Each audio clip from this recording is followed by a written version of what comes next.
تحقیق کا سلسلہ تو جاری رہتا ہے.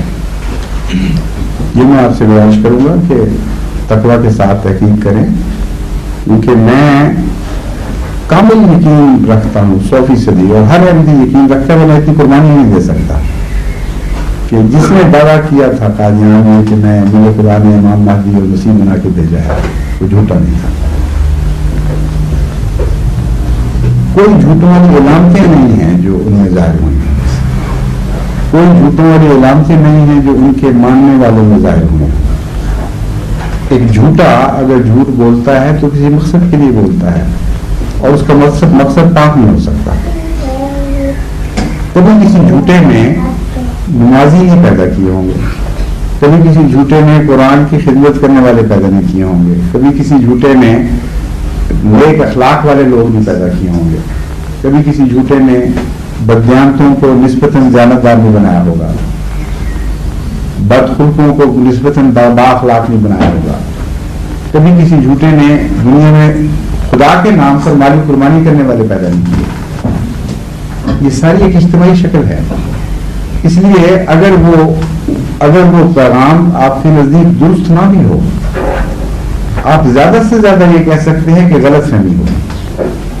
جھوٹ کا الزام نہیں لگا سکتے، کیونکہ جھوٹے کی علامتیں اور ہوتی ہیں، اس کی طرز بیان، اس کی رہن سہن، جس قسم کے لوگ پیدا کرتا ہے وہ مختلف ہوتے ہیں. حضرت مسیح علیہ الصلوۃ والسلام نے بہت ہی پیارا فکرہ کہا ہے کہ درخت اپنے پھل سے پہچانا جاتا ہے. کبھی کڑوی بیل کو میٹھا پھل نہیں لگتا. تو ایک آدمی اگر جھوٹا ہے تو اس کو ضرورت کیا ہے کہ اللہ کے نام پر قربانی کرنے والے، نمازیں پڑھنے والے، دین کی خدمت کرنے والے، گالیاں کھا کر، تکلیفیں اٹھا کر، مرتد کہلا کر بھی، جانے دے کر بھی اپنے مقصد پر قائم رہنے والے پیدا کر جائیں.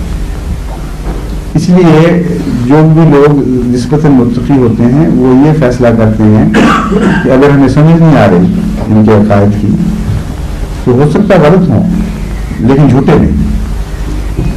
کئی لوگ پاگل ہوتے ہیں، کئی غلط فہمیوں میں مبتلا ہوتے ہیں، کئی کی دماغ کی بناوٹ ایسی ہوتی ہے ایک مسئلہ ان کو سمجھ آ رہا ہوتا ہے بظاہر دوسرے کو نہیں آتا. اب یہ جتنے عیسائی ہیں جو 3 کو 1 اور 1 کو 3 مان رہے ہیں، ان کو آپ جھوٹا نہیں کہہ سکتے، کیونکہ انہوں نے 300 سال اکٹھا شروع میں اور اس کے بعد مسلسل اپنے دین کی خطر قربانیاں دی ہیں. آپ نے غلط کہہ سکتے ہیں. ان دو چیزوں میں بڑا فرق ہے. اور یہی وجہ ہے کہ جو عیسائی محققین نسبتاً زیادہ شریف النفس اور متقی تھے، نسبتاً کہہ رہا ہوں، انہوں نے حضور اکرم صلی اللہ علیہ وسلم کے متعلق جھوٹا لفظ نہیں استعمال کیا. ان سب محققین نے یہ لکھا ہے کہ اپنے پیغام پر وہ کامل یقین رکھتا تھا. باوجود اس کے سلویلین جو ہے وہ جہاں اس کا داؤ لگتا ہے، چرکے بھی لگاتا ہے، خنجر بھی پھونکتا ہے، لیکن جب حضور اکرم صلی اللہ علیہ وسلم کی سچائی کا معاملہ ہے وہاں لازماً تائید کرتا ہے. لین پول ہے وہ یہی کرتا ہے، کارلائل ہے وہ بڑی شدت کے ساتھ اس بات کا اظہار، حالانکہ مسلمان نہیں ہوا، کہتا ہے کہ یہ شخص جھوٹا نہیں تھا.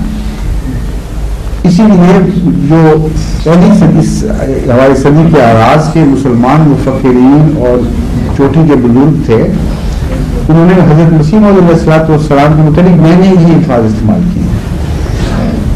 مولانا آزاد تک بھی ان کے پاس ایک دفعہ احرار کا وفد گیا، انہوں نے کہا کہ فتویٰ دو. انہوں نے کہا دیکھو میں جھوٹا نہیں کہہ سکتا، ایک مجھے یہ پتا ہے، میں مانتا نہیں ان کے عقائد سے بھی اختلاف ہے، لیکن یہ کہ میں یہ یقین رکھوں کہ اس سے جھوٹ بول رہا ہے یہ میں نہیں کہہ سکتا. بہت بڑے بڑے پیر ہیں، فقیر ہیں، اس زمانے کے علماء ہیں جو اس سے نکل گئے. ہمارا جب اختلافی لٹریچر آپ پڑھیں گے تو آپ حیران ہوں گے، گنتی کے چند علماء کے نام آتے ہیں جنہوں نے اپنے آپ کو جھوٹا کہنے کے لیے وقت کیا ہوا. باقی کہتے تھے ہم نہیں جانتے لیکن عقیدے کا اختلاف ہے. تو پہلی کریکشن تو یہ کرنی چاہیے ایٹیچیوڈ میں کہ جن کی ساری جماعت 100 سال سے قربانیاں دے رہی ہے، نیکی کی کام کر رہی ہے، دنیا میں تبلیغ کر رہی ہے، ان کو آپ کانشیسلی جھوٹا کیسے کہہ سکتے ہیں؟ اس لیے یہ دیکھیں کہ جو عقائد ہیں ان میں ان کو غلطی لگی ہے یا آپ کو غلطی لگی ہے. قرآن جس کے ساتھ ہے اگر اس کے ساتھ جانے کا فیصلہ کر لیں مسئلہ ختم ہو جاتا ہے. لیکن پریجوڈسز کے بغیر غور کریں.